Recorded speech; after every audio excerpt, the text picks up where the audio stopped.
이제 말씀을 상고하겠습니다.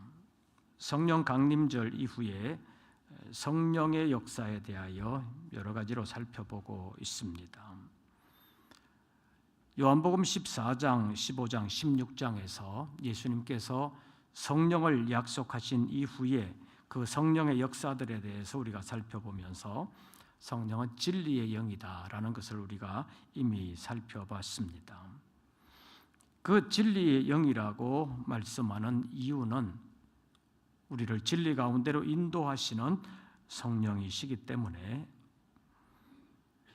진리의 성령이라는 말을 쓴다는 말도 살펴봤습니다.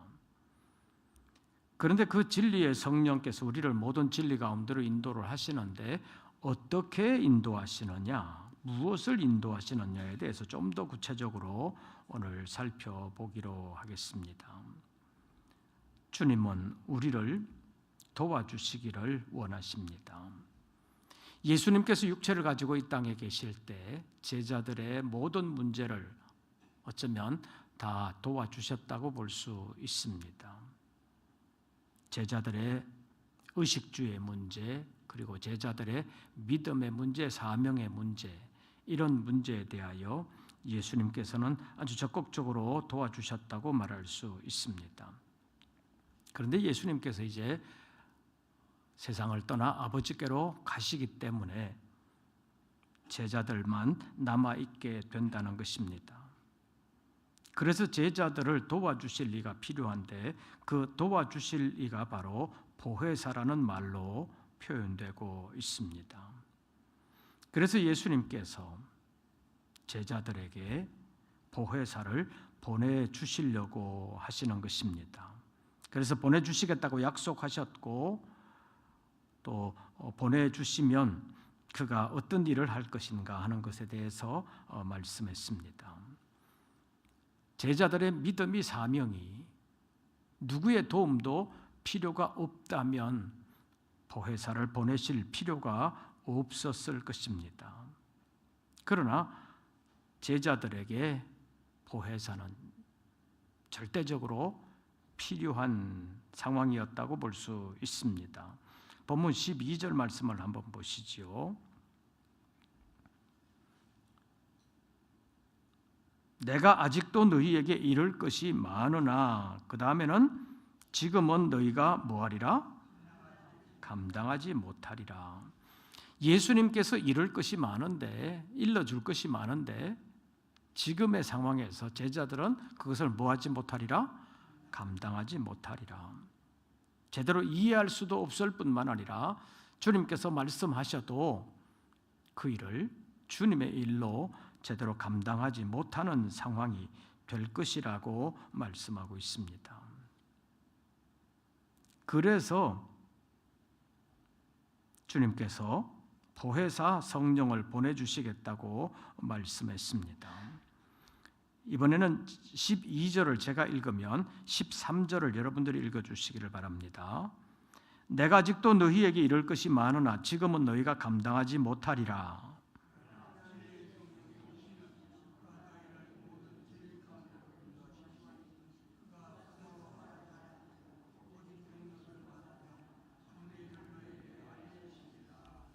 아멘.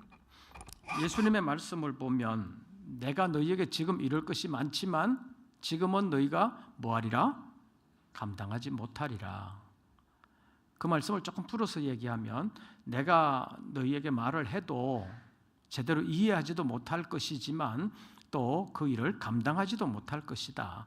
그러나 누가 오시면? 진리의 성령이 오시면 그가 너희를 모든 진리 가운데로 인도하시리라. 이 말을 조금 풀어서 얘기하면 진리의 성령이 오셔서 도와주시면 너희가 이해할 것이고 또 사명을 감당하게 될 것이다. 그런 말입니다. 그러니까 오셔야 돼요? 안 오셔야 돼요? 보혜사가 오셔야 된다는 것입니다. 그래서 보혜사가 오시는 것이 너희에게 유익이다. 이렇게 말씀하고 있습니다. 그런데 그 보혜사가 오셔서 구체적으로 하실 일에 대하여 8절에서 12절까지 말씀하고 있습니다. 8절 보시죠. 그가 와서 뭐에 대하여? 죄에 대하여 또 세상을 뭐하시리라? 책망하시리라. 죄에 대하여, 의에 대하여, 심판에 대하여 세상을 책망하시리라. 이 말씀을 보면 죄에 대한 세상의 기준이 잘못됐다라는 것을 알 수 있습니다. 죄에 대한 세상의 기준이 잘못됐기 때문에 죄에 대하여 세상을 뭐하시리라? 책망하시리라. 세상이 잘못하고 있다. 그것을 책망하실 것을 말씀하셨습니다. 누가 오셔서?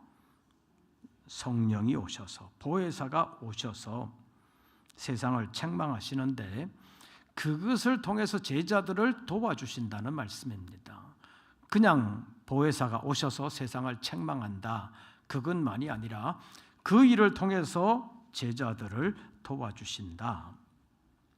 다시 말하면 제자들이 세상에 있는 동안 무엇이 죄인지를 제대로 알게 하시기 위하여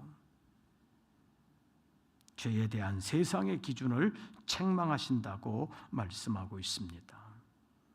또 의에 대하여 세상의 잘못된 기준을 책망하시겠다고 말씀하셨고, 심판에 대한 세상의 잘못된 기준에 대하여 책망하실 것이라고 말씀하셨습니다. 그것을 구체적으로 시간 허락하는 데까지 잠깐 살펴보도록 하겠습니다. 우리를 진리 가운데로 인도하시는 성령께서 세상에 오셔서 가장 먼저 죄에 대하여 세상을 책망하실 것이라고 말씀을 하시면서, 죄에 대하여라 하면 무엇을 말하고 있는지 9절 보시죠. 죄에 대하여라 하면 그들이 나를 뭐하미요? 믿지 아니하미요. 당시 사람들이 예수님을 믿지 않았다는 것입니다. 예수님을 믿지 않았다는 말이 무엇입니까? 예수님의 무엇을 믿지 않았다는 것입니까? 예수님은 하나님의 보내신 하나님의 아들이라는 사실, 그래서 하나님을 아버지라고 부를 수 있는 자격이 있다는 사실, 그래서 주님의 말씀은 진리라는 사실, 이것을 믿지를 못했다는 것입니다. 그래서 요한복음 제5장에 보면 안식일에 병자를 고치시고 그 병자에게 내 침상을 들고 가라, 그런 명령을 하셨다고 해서 다른 사람들이 예수님을 비난을 했을 때 예수님께서 말씀하셨죠. 내 아버지께서 이제까지 일하시니 나도 일한다, 이렇게 말씀을 하셨을 때 사람들이 듣고, 네가 어떻게 하나님을 아버지라고 말하냐, 우리도 하나님을 아버지라고 못하는데 네가 뭔데 하나님을 아버지라고 그러냐, 그렇게 말했다는 것은 예수님이 하나님의 아들이라는 사실을 인정하지 않았다는 것이고 믿지 않았다는 거지요. 그런 것이 죄라는 것입니다. 그래서 무엇이 죄가 되는지를 제대로 아는 것이 굉장히 중요하다고 말할 수 있습니다. 죄에 대한 개념 자체가 세상과 성경은 근본적으로 다릅니다. 세상에서의 죄의 기준은 사람들의 생각입니다. 표준말이라는 것도 그렇잖아요. 표준말이 뭐예요? 일반적으로 우리나라에서의 표준말은 서울 사람들이 보통 사용하는 말입니다. 서울이 기준입니다. 왜냐하면 서울이 수도이기 때문에. 이 서울이라는 지역이 다른 지역보다 훨씬 더 좋아서가 아니라, 또 서울에 사는 사람이 훨씬 더 잘나서가 아니라 서울이 수도이기 때문입니다. 그래서 수도에서 보통 사람들이 사용하는 말, 이것이 표준말의 기준이라고 볼 수 있습니다. 사람이 기준입니다. 죄에 대한 기준도 마찬가지입니다. 사람들의 생각이 기준입니다. 그렇기 때문에 죄에 대한 세상 사람들의 기준은 시대와 지역에 따라서 환경에 따라서 달라집니다. 그래서 옛날에는 그 머리 길다고도 잡아갔잖아요. 여러분들 그거 경험하셨어요? 머리 길다고도 잡혀가고 여자들 치마 짧다고도 잡혀가고 별거 아닌 것 같은데 잡혀가잖아요. 밤에 늦게 들어온다고 통금 어겼다고 잡아가고요. 지금 12시 넘었다고 해서 잡아갑니까? 안 잡아가잖아요. 왜 그래요? 기준이 바뀌어서 그렇잖아요. 법이 바뀌어서 그래요. 그때는 12시 넘으면 다니면 안 된다는 법이 있었다는 거잖아요. 근데 지금은 그게 없어졌잖아요. 그러니까 12시 아니라 뭐 1시, 2시 밤새 돌아다녀도 죄라고 잡아가는 사람들은 없습니다. 그런데 옛날에는 한때는 늦게 다니면 안 된다고 해서 잡혀가는 일이 있었습니다. 그때 기준은 그때 다니는 것이 걸리는 기준이 있었기 때문입니다. 그래서 그런 것만이 아니라 모든 일에서 죄라는 것이 사람들의 기준에 따라서 달라질 수 있다는 것입니다. 그러면 성경이 죄라고 하는 것은 무엇이냐?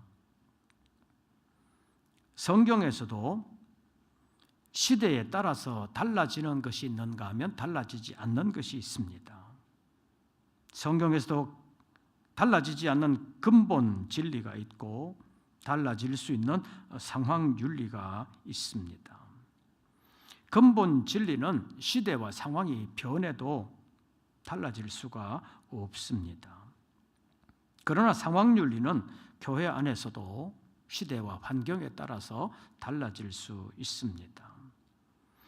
예를 들어서 성경으로 보면 사도행전 15장에 있는 말씀을 보면 바울과 바나바가 이방인들을 전도하면서 이 할례 문제에 대해서 어떻게 할 거냐, 유대인의 그 정결법이라든지 음식에 관한 법을 어떻게 할 거냐, 그거에 대해서 바나바와 바울이 고민을 했을 텐데 바나바와 바울은 이방인들은 굳이 할례 받을 필요 없다.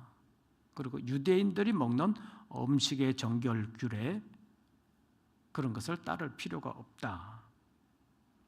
그렇게 생각을 하고 그렇게 가르쳤습니다. 근데 그랬더니 유대인들이 싫어하는 것입니다. 유대인들이 하나님을 가르치려면 구약대로 유대인이 배워왔던 대로 가르쳐야지 왜 다르게 가르치냐. 그래서 유대인들이 반대를 했습니다.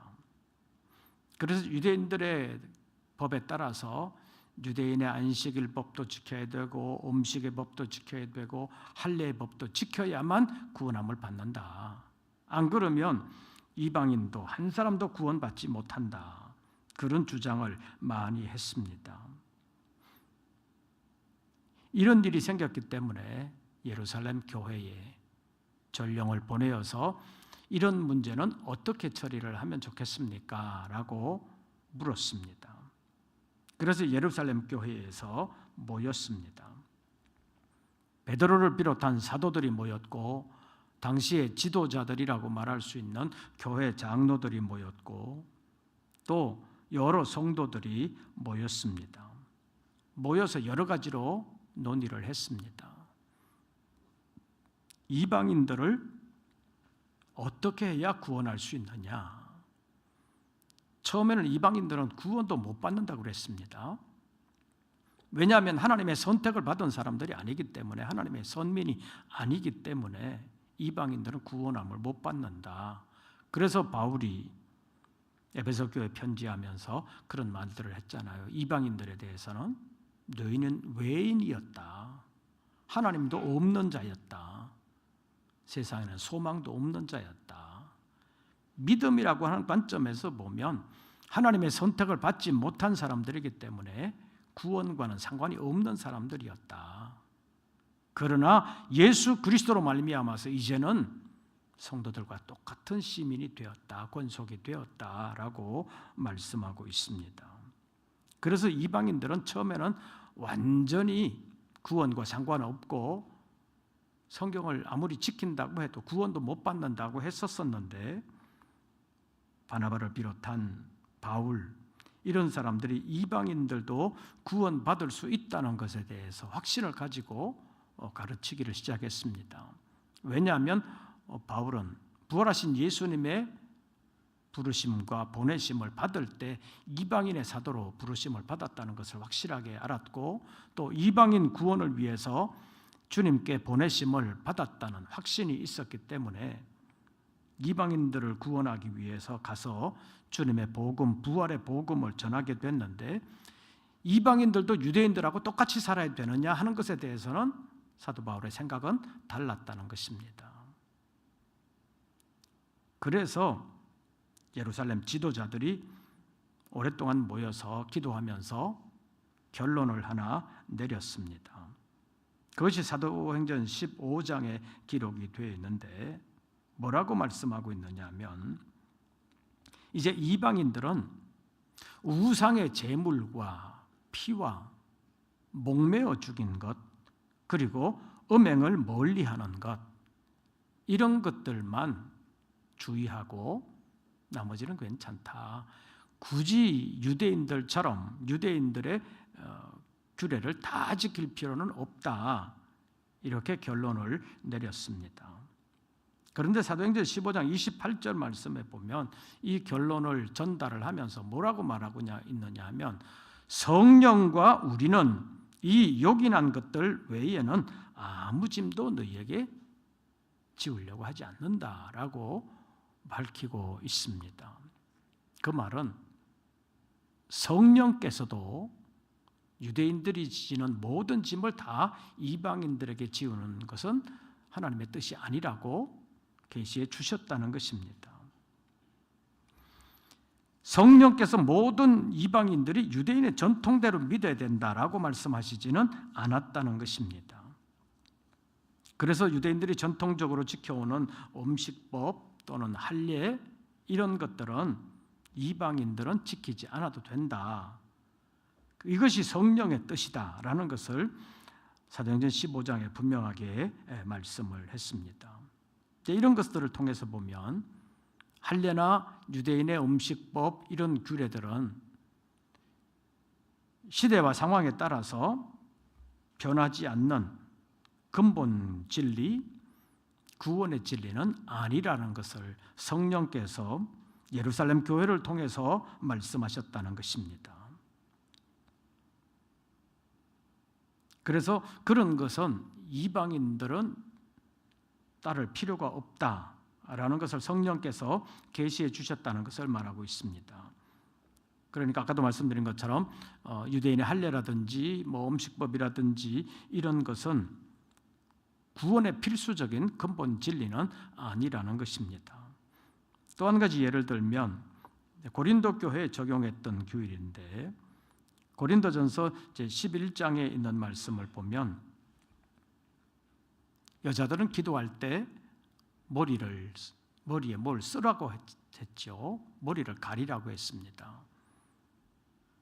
그러면서 고린도전서 11장 15절 말씀을 보면, 만일 여자가 긴 머리가 있으면 자기에게 영광이 되나니 긴 머리는 가리는 것을 대신하여 주셨기 때문이니라, 이렇게 말씀했습니다.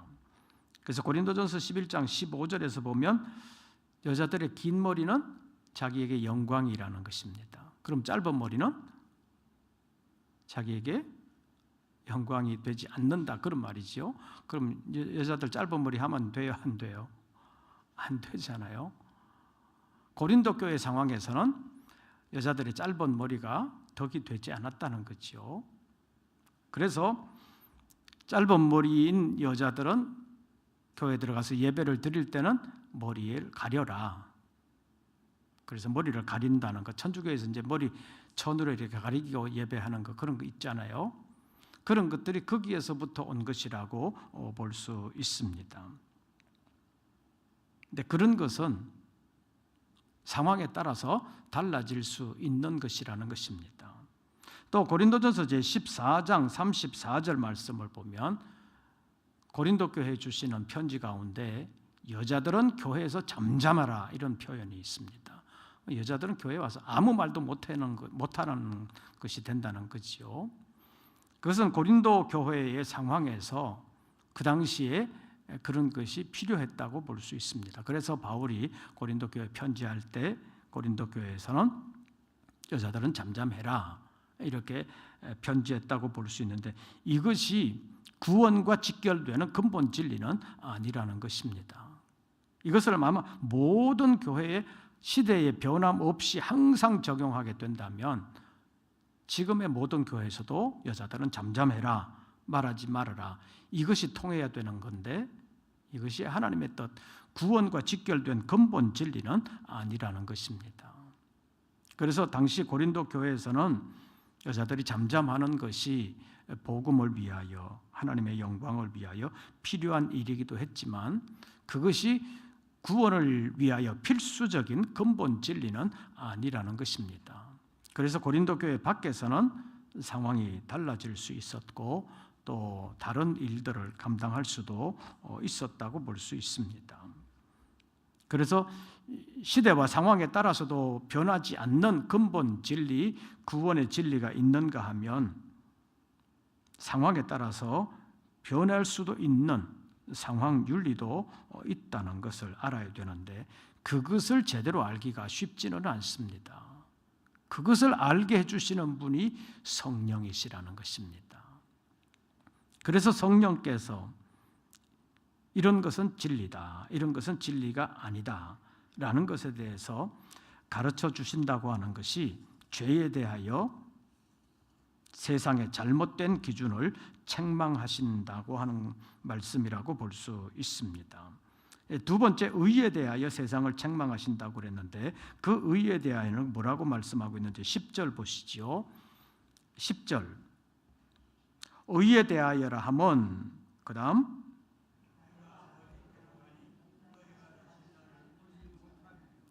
의에 대하여, 죄에 대하여라 하면 그들이 나를 믿지 아니하는 것이 죄다라고 말씀하셨는데 의에 대하여라 하면 내가 아버지께로 가니 너희가 다시 나를 보지 못함이요 이렇게 말씀하고 있습니다. 이건 무슨 뜻이냐? 내가 아버지께로 가는 것이 하나님의 의를 이루는 것이다 그 말입니다. 하나님의 뜻에 순종하는 것이 하나님의 의라는 것입니다. 사람들이 옳다 하는 것이 의가 아니라 하나님이 옳다 하시는 것이 진짜 올바른 의라는 것입니다. 그러나 현실은 사람들의 의가 더 강하게 작용할 때가 많습니다. 지금 우리나라는 여러분들 어떻다고 생각하십니까? 국회에 가면 누가 의예요? 다수당의 말이 의잖아요. 국회의원 숫자 가장 많은 당의 말이 의라고 통합니다. 그러나 국회 밖에 나오면 좀 달라질 수 있죠.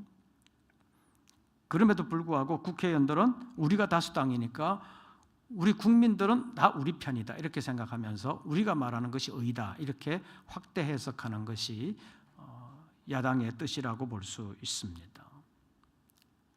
사실은 국민들 100%가 찬성하는 말이라 할지라도 신앙 안에서 보면 의가 아닌 것이 있을 수 있습니다. 시대적으로 그런 일은 항상 있어 왔습니다. 사회적인 것만이 아니라 종교적인 것도 마찬가지라고 볼 수 있습니다. 로마서 10장 2절과 3절 말씀을 보면 바울이 말하기를 내가 증언하노니 그들이 하나님께 열심은 있으나 올바른 지식을 따른 것이 아니니라 이렇게 말하고 있습니다. 그들이 누구냐? 유대인들입니다. 자신은 유대인으로서 유대인의 구원을 향한 간절한 소원이 있고 또 그들에게 복음 전할 열심도 있지만 지금은 하나님께서 나로 하여금 이방인들에게 복음 전하게 하셨고 이방인들을 구원하는 일에 열심 내게 하셨다라고 말하면서 내가 증언을 하는데 유대인들은 하나님께 대한 열심은 있었지만 올바른 지식을 따른 열심이 아니었다. 로마서 10장 3절 말씀을 보면 그 유대인들은 하나님의 의를 모르고 자기 의를 세우려고 힘써 하나님의 의에 복종하지 않았다고 말하고 있습니다. 유대인들의 의가 어떤 의입니까? 대표적인 것이 바리새인의 의입니다. 바리새인들은 정말 대단한 사람들입니다.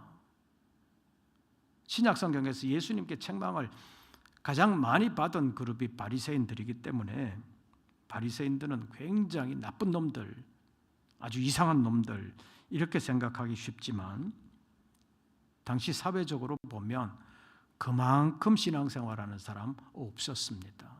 그만한 사람들 없었습니다.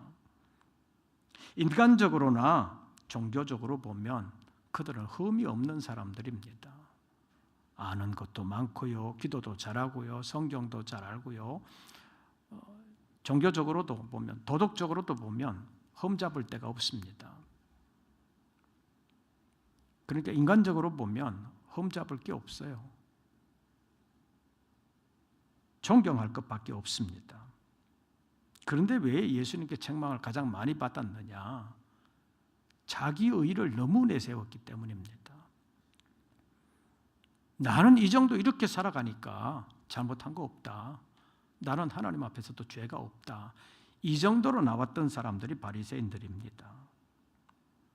사도 바울 같은 경우도 보면 자신을 빌립보 교회에 소개할 때 율법의 의로는 나도 흠이 없는 자다 이렇게 말하고 있습니다.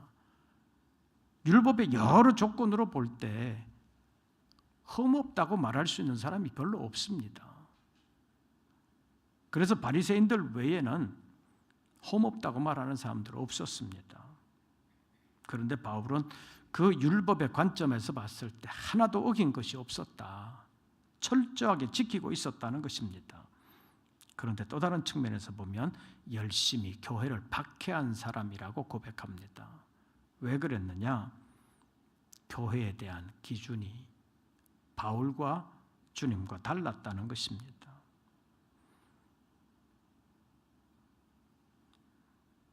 바울이 생각할 때는 당시에 교회를 박해하는 것이, 예수 믿는 사람들 박해하는 것이 하나님을 위한 의이다 이렇게 생각했다는 것입니다. 왜 그런 일이 생겼느냐? 유대인들의 종교적 특심이, 종교적 열심이 여러 가지 사람의 계명을 만들었기 때문입니다. 예를 들어서 구약의 안식일 계명하면 하나님의 계명은 너희가 안식일을 기억하여 거룩하게 지키라 이것이잖아요. 그런데 어떻게 지키는 것이 거룩하게 지키는 것이냐? 그것에 대해서 사람들이 여러 가지 조건을 달기 시작했습니다. 안식일을 거룩하게 지키려면 안식일에 일을 해서는 안 된다. 그럼 뭐가 일이냐? 예를 들면 너무 멀리 걷는 것도, 멀리 가는 것도 일이다. 그러니까 안식일에 갈 만한 거리가 있고 가지 못할 거리가 있다.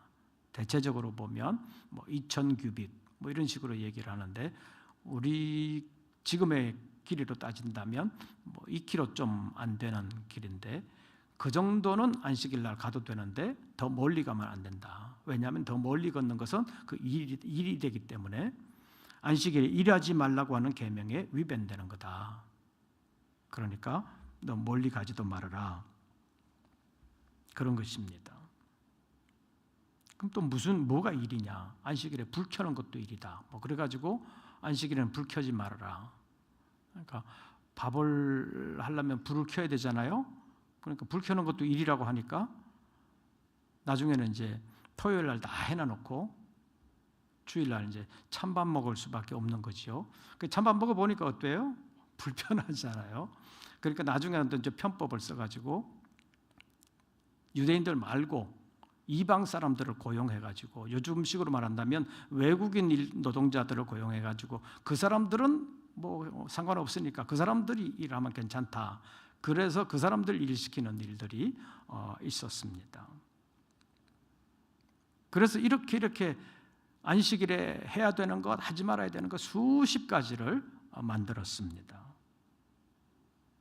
예수님께서 안식일에 병자들을 고쳐주셨잖아요. 병자들을 고쳐주시는 일을 하니까 유대인들이 뭐라 그래요? 안식일에 하지 못할 일을 한다 이렇게 비난했잖아요. 안식일 법을 어겼다고 비난을 했습니다.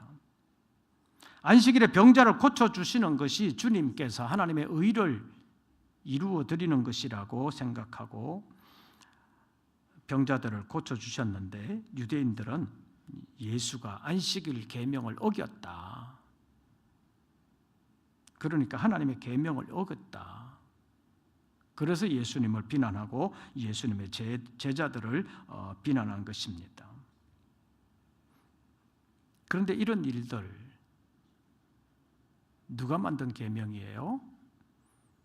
하나님께서는 안식일을 기억하여 거룩하게 지키라.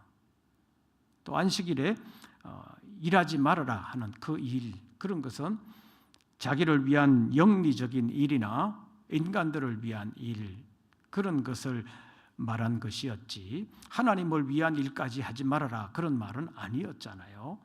그런데 사람들이 열심히 거룩하게 지킨다는 것을 지킨다고 하면서 여러 가지 계명을 만들어서 그 계명이 하나님의 계명을 어떻게 보면 근본적으로 어기게 되는 그런 결론으로 도달하게 되는 경우가 예수님 당시에 많았다고 볼 수 있고, 사람들이 만든 계명이 하나님의 계명의 자리에 올라앉아서 결국에는 하나님의 계명 자체를 지키지 못하게 만드는 그런 일들이 예수님 당시에는 있었다고 볼 수 있습니다. 왜 이런 일이 생겼느냐? 안식일을 기억하여 거룩하게 지키라고 그랬는데 거룩하게 지키는 게 뭐냐 하는 것에 대해서 사람들의 생각이 하나님의 생각에 미치지 못했다는 것을 볼 수 있습니다. 그래서 사람의 뜻이 하나님의 뜻을 배반하는 경우가 생겼다고 볼 수 있습니다. 우리가 전에도 살펴본 것처럼 이사야서 55장에 있는 말씀을 보면 내 생각은 너희 생각과 다르다, 내 길은 너희 길과 다르다 라는 말씀을 하셨습니다. 그런데 하나님의 생각, 하나님의 길은 사람의 생각, 사람의 길보다 높다고 말씀하시면서 하늘이 땅보다 높음같이 높다고 말씀하셨습니다. 그러니까 사람이 다 이해하지 못할 만큼 하나님의 뜻은 높은데 그것을 이해하지 못하고 사람의 뜻으로 하나님의 뜻을 생각하면서 하나님의 계명을 지킨다는 명목으로 사람의 계명을 만들어 사람의 계명이 하나님의 계명의 자리를 차지해버리는 일이 예수님 당시에 있었다고 말할 수 있습니다. 그래서 이사야서 29장에 있는 말씀을 보면 선지자를 통해서 주시는 말씀은 너희가 입으로는 나를 가까이 하나 마음으로는 떠났다 이렇게 말씀합니다. 왜 그러느냐? 그들은 하나님의 계명을 제대로 배우지 못하고 사람의 계명으로 가르침을 받았을 뿐이라고 지적하고 있습니다. 사람의 계명이 하나님의 계명을 지키기 위해서 만든 것이라고 말할 수 있는데 결과적으로 보니까 하나님의 계명을 지키지 못하게 하는 사람의 계명이 되고 말았다는 것입니다. 마태복음 19장과 마가복음 10장에 있는 말씀을 보면 먼저 된 자로서 나중되고 나중된 자로서 먼저 된다는 말씀이 있습니다.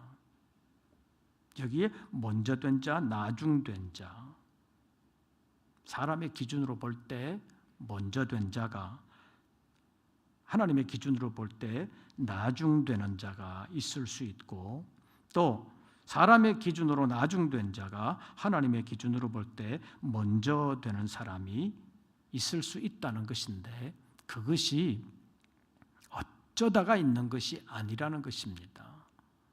그래서 마가복음 10장 31절과 마태복음 19장 30절 말씀을 그대로 보면 그러나 먼저 된 자로서 나중되고 나중된 자로서 먼저 될 사람이 많으니라 이렇게 표현하고 있습니다. 많으니라. 그 말은 먼저 됐다, 나중 됐다 하는 이 기준으로 봤을 때 사람의 기준과 하나님의 기준이 다른 경우가 많다는 것입니다. 그래서 그 기준을 제대로 알아야 되는데 이렇게 많은 잘못된 기준이 생긴 것을 보면 사람들은 하나님의 기준을 잘 알지를 못했다는 것입니다. 그래서 예수님께서 보혜사를 보내셔서 죄에 대하여도 책망하시고 의에 대하여도 책망을 하시고 심판에 대하여도 책망을 하신다고 말씀하고 있습니다. 이런 여러 가지 일들을 통해서 주님께서는 우리를 진리 가운데로 인도해 주시기를 원하십니다. 오늘 본문 말씀 가운데서 7절부터 13절까지만 다시 한 번 더 교독하면서 진리의 성령께서 오셔서 우리를 진리 가운데로 인도하시기 위하여 어떤 일들을 행하실 것인가 하는 것을 다시 한 번 더 생각하시면서 우리가 내 기준으로 생각하지 않고 내가 아무리 열심히 있어도 바리새인들도 사실은 굉장한 열심이 있었고 순수한 마음에서 그렇게 하려고 했지만 예수님께서 보실 때는 하나님의 기준에 부합하지 않았다. 그래서 책망을 받은 것이기 때문에 우리가 이 시대를 살면서 올바른 기준을 가지고 살아가려면 전통만 따른다고 해서 다 좋은 것이 아니라는 사실을 알고 진리의 성령의 인도함을 정말로 받는 사람 되기 위해서 하나님께 늘 기도할 필요가 있습니다. 그래서 7절부터 13절까지의 말씀 다시 한 번 더 교독하겠습니다. 7절 말씀 제가 먼저 봉독합니다. 그러나 내가 너희에게 실상을 말하노니 내가 떠나가는 것이 너희에게 유익이라. 내가 떠나가지 아니하면 보혜사가 너희에게로 오시지 아니할 것이요 가면 내가 그를 너희에게로 보내리니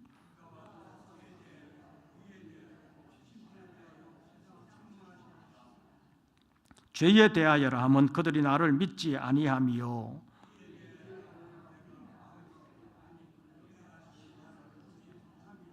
심판에 대하여라 하면 이 세상 임금이 심판을 받았음이라.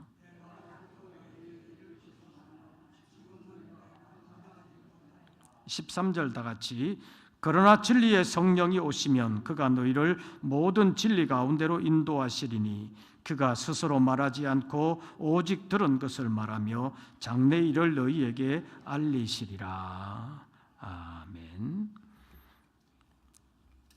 우리 찬송 부르시고 기도할 때 진리의 성령께서 우리의 구체적인 삶의 현장에서 무엇이 옳은 선택인지, 무엇이 하나님을 진정 기쁘시게 하는 일인지를 깨닫게 해주시는 은혜를 통해서 우리의 신앙생활이 인간적인 열심으로만이 아니라 주님 보실 때 칭찬을 받을 수 있는 믿음의 사람들 될 수 있도록 함께 기도하겠습니다. 456장입니다.